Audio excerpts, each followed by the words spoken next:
Okay everyone, welcome to the Lifting Club podcast. My name is Mark. And I'm Liam. And today guys, we are talking about the slippery fish. The slippery fish that lives in the sea, like SpongeBob SquarePants. Not that slippery fish. This one has teeth. Ooh, like shark's teeth? Yeah. Ah, so is this slippery fish a shark? It is a shark. Does the shark live in the sea, or does it not? It lives on land. It lives on land. And sells clothing. Does it live in a gym? It kind of lives in a gym. It kind of lives in a gym. Does it live in the gym, or does it live adjacent to the gym? Adjacent to the gym. Does it live... Is it a physical corporeal being, or is it just in the minds of young boys with low self-esteem?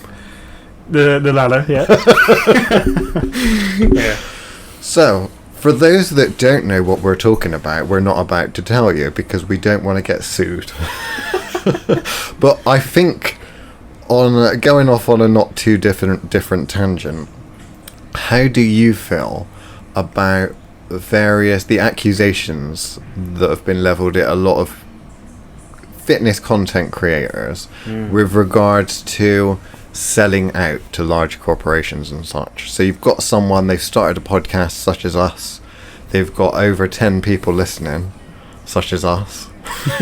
They've got, YouTube channel, they've got subscribers, they've got this, that and the other, they do the TikTok, they might do the gram, not grams of cocaine, I mean the Instagram, although they might do grams of cocaine, I don't know. Pre-workout snorting all sorts of proteins, BCAAs, all the good shit, right? What do you think about these people that get accused of selling out? Where do you stand on this?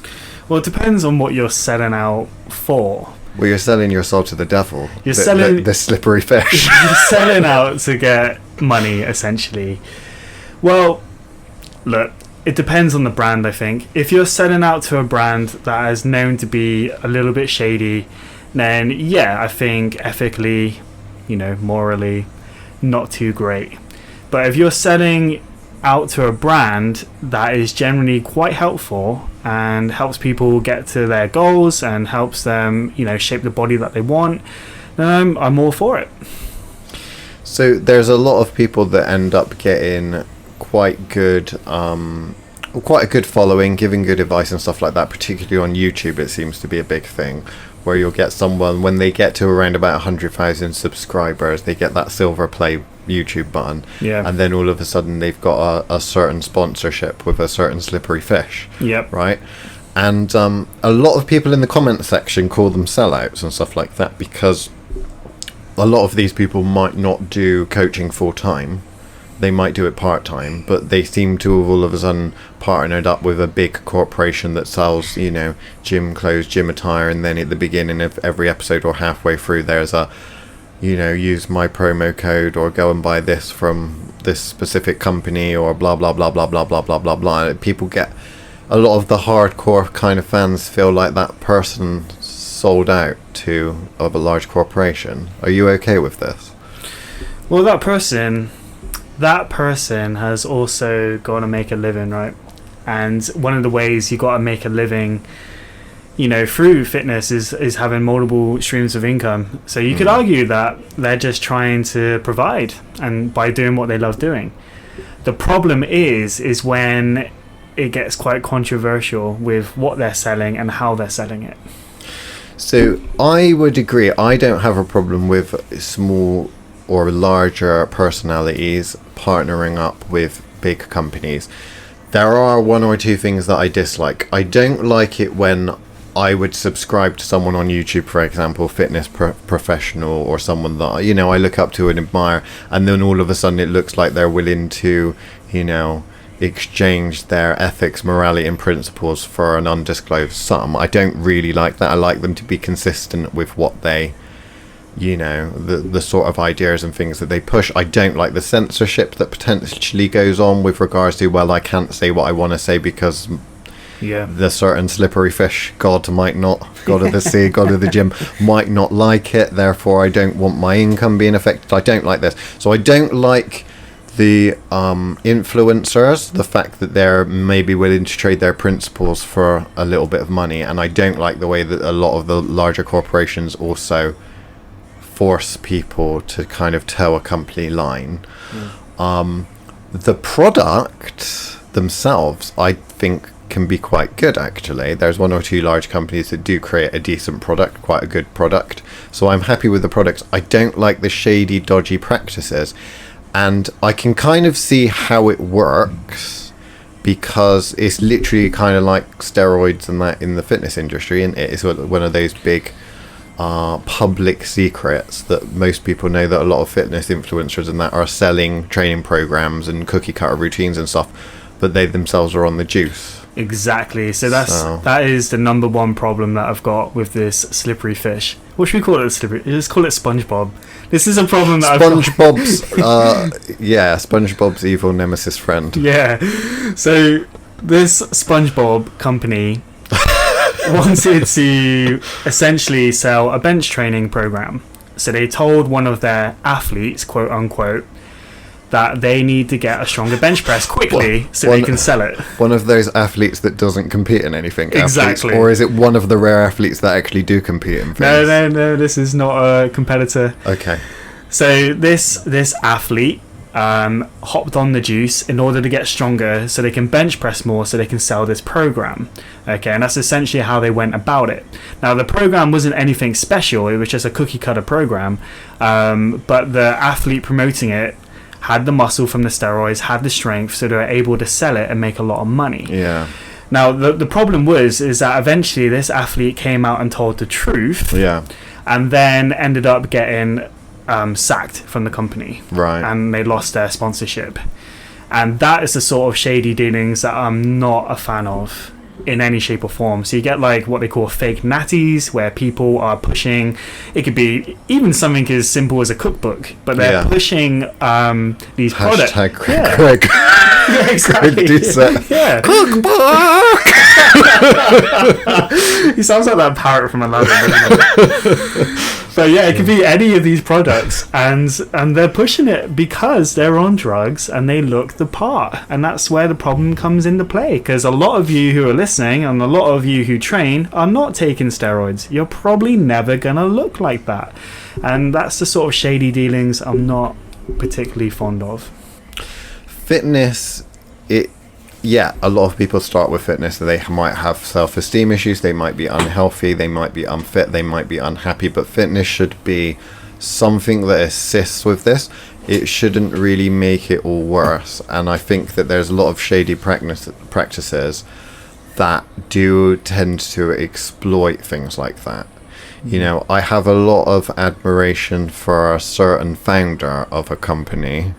Yes. A certain master of a slippery fish. Yeah. I mean, that's an inspiring story. Yeah. It's just where it went from there. I think the issue is that founder, that person was probably... the reason why I struggle with it, and I really genuinely struggle with it, is because I think that person, like, they started it because they are their ideal own customer. Mm-hmm. So you can't really get angry at someone like that, who they themselves has kind of drank their own Kool-Aid to a certain extent. Yeah. I think the problem is when it comes to hiring all of the consultants and various other people that are the people behind the scenes that you never hear about, that are, you know, approaching these literally teenagers, putting them on, you know, large amounts of money, 6-figure contracts potentially, because they've got a following on YouTube or whatever. And these youngsters I sound really old now. These youngsters, they don't really know how to deal with things like that. They're given a load of money really, really quickly. They go out and buy a fancy car. They probably won't invest any of it, but they think that this is going to be it, and that they're made for life and that. And then all of a sudden they get dropped by a certain slippery fish who slipped away out of their hands. It's funny as well, because I've actually had a client in the past who was on this company's program, or a program that he had purchased, and he wasn't making any results. And this is a true story. And he came to me wanting a new program, and I had a look at what he was on, and it was all sorts of random shit. did ChatGPT make it for them? Do you think? Do you think the slippery fish has a certain slippery robot? Yeah, who knows? It was very cookie cutter. There was a lot of just junk volume and wasted exercises, and I looked at it and I was like, you don't need a lot of this stuff. And I ended up writing him out a new program, a basic linear progression novice routine, full body, 3 days per week. And lo and behold, he made a lot more progress. True story. Now, because the slippery fish is probably the biggest, I'd say, gym-related kind of company / brand, because there are lots of things like Adidas and, you know, the classics, whether it's Nike and that make shoes, or whether it is like your traditional kind of sports brands and stuff like that mainly just sell clothes and stuff. But I mean, they've been around for a little while now, and they tend to work a little bit more with regard to, they will sign up footballers and stuff like that. So it's like Cristiano Ronaldo or someone like that that's like got a very, very big following, that is supposed to be fit, that is a famous footballer that people look up to. That's classically how it was done.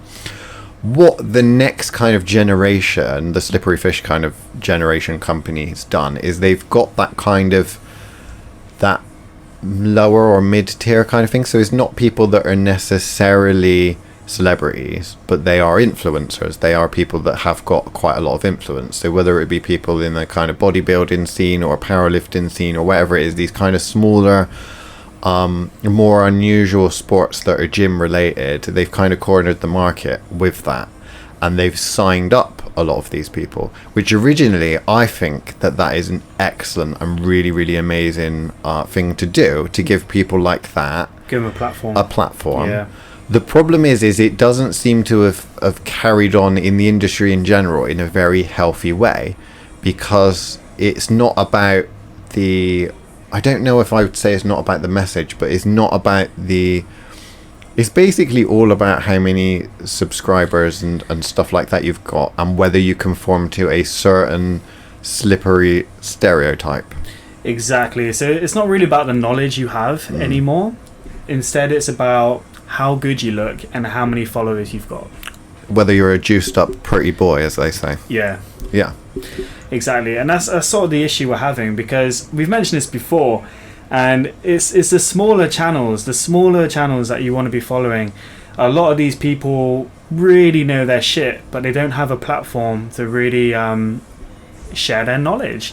And it's those people that you should be following, not these 19-year-olds who have a large following and they're on the juice. And don't think it's just guys as well, because it's not. It's also females too, and a lot of people don't realise that. But it's quite heavily dominant in the female fitness industry as well. But it's these smaller channels that are not getting a platform, which probably should have the platform. Now, where do you stand on the demographics of models and various other things that a lot of these companies will use? Because it's a very stereotypical gym fit kind of athlete. So a lot of the complaints that have been leveled nowadays, certainly in the last couple of years, about kind of healthy at any size and all that sort of thing, is they're saying, well, it is literally just roided up, juiced up pretty boys. There's no normal people that are modeling your clothes. You're not designing clothes for normal people, plus size people, you know, all of that kind of thing.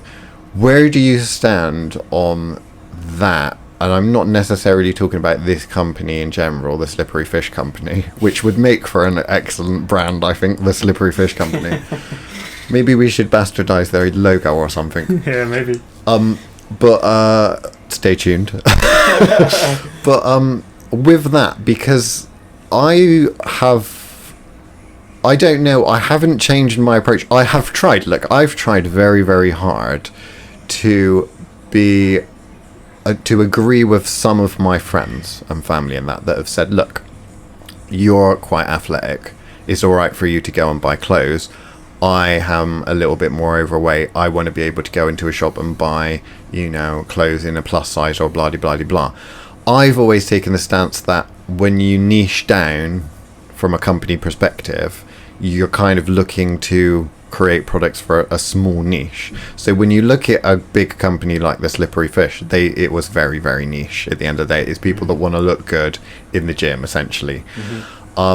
there's certain companies like Abercrombie and Fitch, Hollister, and that I always used to shop in places like that because I know that their clothes, I can go in, I'm going to like the fact that they only sell things in 4 colours.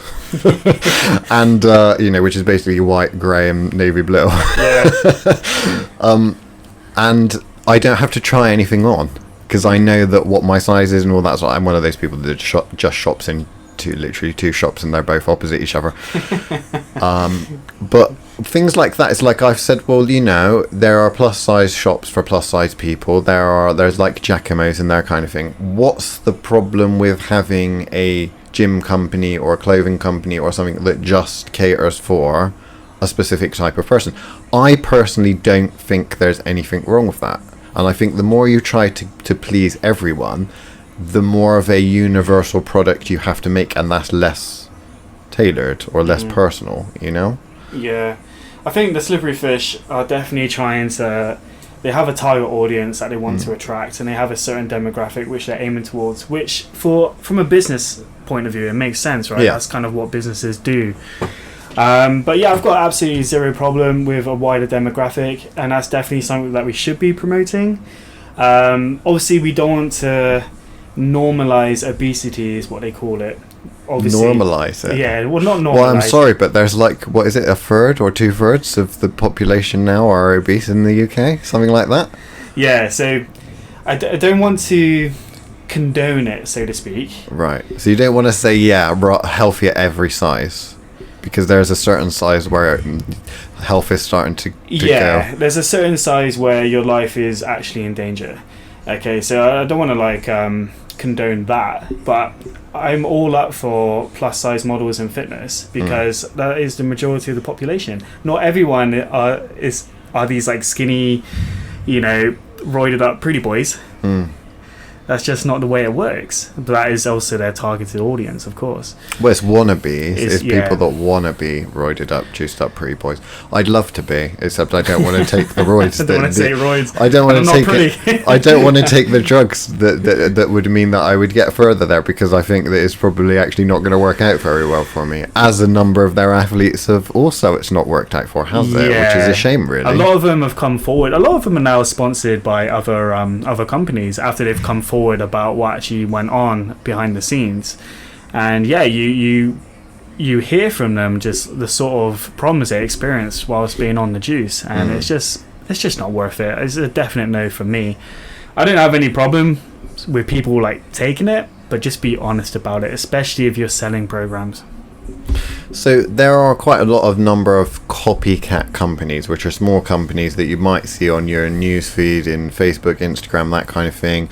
And, they are all doing kind of gym tailored muscle fit t-shirts and tracky bottoms and all that kind of thing at probably a cheaper or around about the same kind of price. So there's a lot of emulation for this large company, but the large company itself is still doing quite well. Yeah. But it's one of those things whereby, what is the real issue? If you were to put it into one sentence, where did the Slippery Fish go wrong? For me, it's just lies and deceit. Lies and deceit. So you think honesty is the best policy, do you? I think honesty is the best policy, and right. I think nowadays, especially with like how popular social media is, I think people would appreciate that. Right. Okay, so if they were to turn up and they were to say, because it is winning you back on side, how would a company like that win you back on side? Because what they've done thus far, it just seems like they've just put slightly skinnier models on the homepage. They've not really turned around and they've said, look, sorry, we've done this. This was our business practice before. I don't agree with this now. When the certain CEO stepped down and the founder... basically took over to become the new CEO.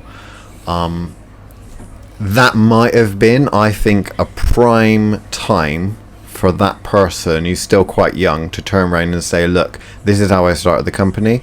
This is my experiences with body dysmorphia. This is my experiences with the fitness industry.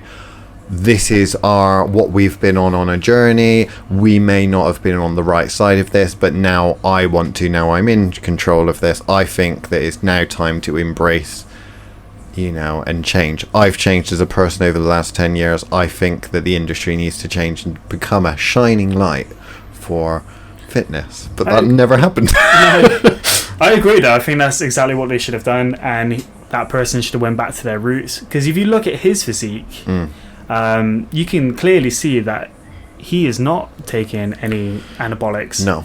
Do you want to use the term that you're itching to use? Go on. What is it? Come on, it's the one that you always come out with. Is it? Yeah. Purgatory? Oh, novice purgatory. Novice purgatory. Yeah, he doesn't really. I look mean, like you he could trains. have said novice purgatory or intermediate purgatory, but I Yeah. love the fact that you said novice purgatory. Oh, Well, he might very well be stuck in intermediate purgatory, but he just looks like he doesn't take drugs, which is great. So he clearly had a vision for when he started this company. And yeah, going back to the company's roots, I think would have been a really good thing. The problem is, I feel like cogs are in motion now. It's going to take a long time for it to change and to change the culture. But I think now, especially that you've got more athletes quote unquote, coming out and saying what's going on behind the scenes. They made me take this in order to sell programs. I think it will slowly change over time. do you think it's going to change, or do you think that company is just going to die because it came in at the right time? Do you think it's going to be like the Tamagotchi? I actually saw one of those in the shop the other day. What, a real life Tamagotchi? A real life Tamagotchi. Was it still alive? I've never known one that lived this long. I saw them. They're in HMV, and I was like, "Oh shit, Tamagotchi!" I had the cat one when I was a kid. Do you know what the real sad thing is? Is that there'll be people listening to this that won't know what the fuck a know. Tamagotchi is. There's people who I work with who don't know what Shrek is. Shrek. Shrek. Oh, Shrek, right. Yeah. Okay. How scary is that? That's quite scary. I know. But yeah, I think in terms of like their actual clothing, it's pretty good. I think they are cutting edge. They're on the front lines of it. So maybe the company will stay around for a very long time. And they've clearly got a lot of money behind them. It's just kind of like the ethics of some of their cells that need to be cleaned up a bit. Well, there are other companies that are kind of snapping at the tail of the slippery fish, though, aren't there? There are. They've kind of taken the same concept and maybe even taken it further. Yeah.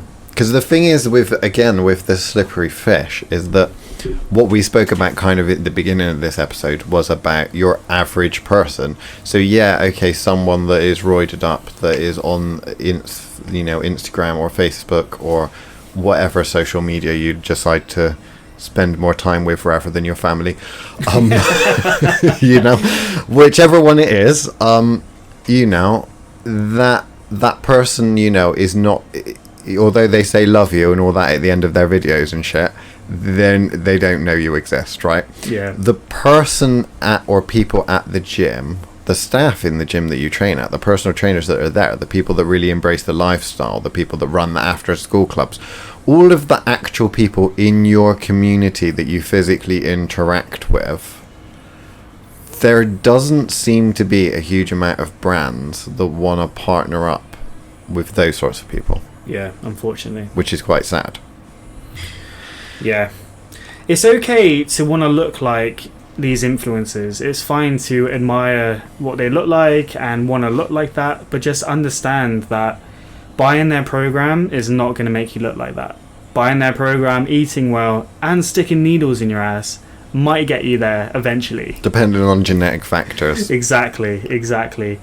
But like Liam said, it's kind of a shame that you've got these people who know their shit, who have been around in the fitness industry for many years, and they know what works and what doesn't, and yet they don't have the platform to really share this knowledge, and nor do they have the sponsorships that can kind of go with that, which would be really beneficial for the community. Like Liam said, you're actually engaging with these people on a daily basis.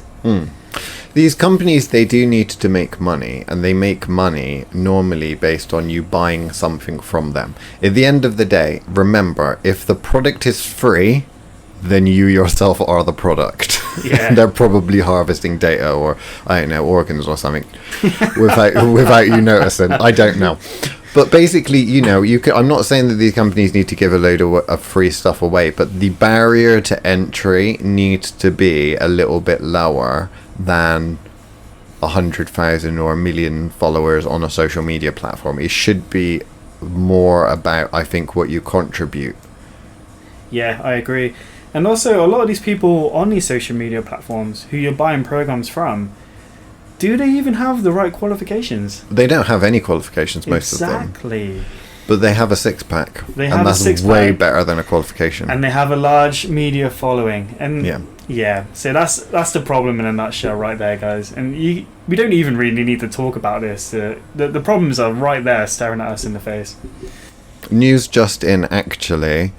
Not all of them have a six-pack, because Mike Chang from Six-Pack Shortcuts was famous for never actually having a six-pack, wasn't he? It's so funny, man. I remember Six-Pack Shortcuts because I remember when I was a teenager doing some of their conditioning workouts, because Mike Chang was fucking stacked, and that's what drew me in. I was like, man, I want to look like that. I'll do these YouTube workouts with a towel, doing all sorts of weird crap. Like, I remember he was telling, there was this one video where he was going on about how he built his upper chest, and bearing in mind, this is a guy who looks like a fucking gorilla. And he credited it to pike push-ups. So it's when you're like in like a triangle position doing a push-up. I was like, bro, that didn't build your upper chest. Fucking Royce did. And smashing large amounts of weights on the incline bench built your upper chest. Like, come on. But, I fell for it because this is what people were telling me. The scary thing now is, like, you would think if one of these dodgy fitness influencers, let's say, for example, I don't know, V-Shred wants to make some serious dough, then they can sell cookie cutter training programs, they can sell bullshit supplements. We should talk about the supplements in a bit. And they can sell all sorts of things. But actually, what the next generation, which I'm going to call the TikTok generation, because it is literally like the really young ones, they're making money from selling SARMs and smelling salts and stuff. Yeah. Like, that's literally drugs. Like, they're actually drug dealing now. And just because it's kind of legal, or there's some kind of legal loophole where they get away with it, it's now actually come to that, where that's where the fitness influencers, the really young ones, they are making money. They're thinking, well, I can't sell that many training programs. It costs a lot of money for advertising, for this, that, and the other. This certain company won't give me a member, an influencer kind of like deal or whatever. What can I do to make money? Oh, I'll just sell SARMs. I'll sell SARMs. You can click the tag, and then I'll do them as well, and I'll post all about it, and then people will literally just, all these young'uns message asking for advice, and the advice they get back from some of these people, I think, is, oh yeah, buy it from this website. It's an affiliate link. It's so bad as well, because statistically more and more teenagers are hopping on steroids, and it's because of these sort of like large social media platforms and the influencers that are selling this crap. And that's the sort of problem that we're facing. So rather than put in, the effort over a period of years and get your nutrition down and get on a good program, it's now like these teenagers are sticking needles in their bum before they've even built a good strength base. They're hopping straight on the juice because that's what everyone's doing. Before they even started to try and learn a bum exercise. Exactly. Before they even got their form down, they're hopping on the juice. And it's getting worse statistically, which is bad. And, more and more of these very popular social media influencers are being exposed as well. Like, look at the whole Liver King situation. I mean, that guy single-handedly, well, not single-handedly, had a team behind him, but they got people eating, like, raw cow dick or whatever. Oh man, they got all of you. They got so many people eating like liver and all this weird crap just raw because people wanted to look like him. Like, you need to understand that guy was on capricious amounts of drugs. Okay, right, we're out of time. If you go over now to the Patreon and listen to the extended edition of this here episode, you might hear the fabulous Baker Boy interrupt us to talk about his new favourite exercise. It's not something you should ever see anyone do in the gym. And we'll talk about seahorses and supplements.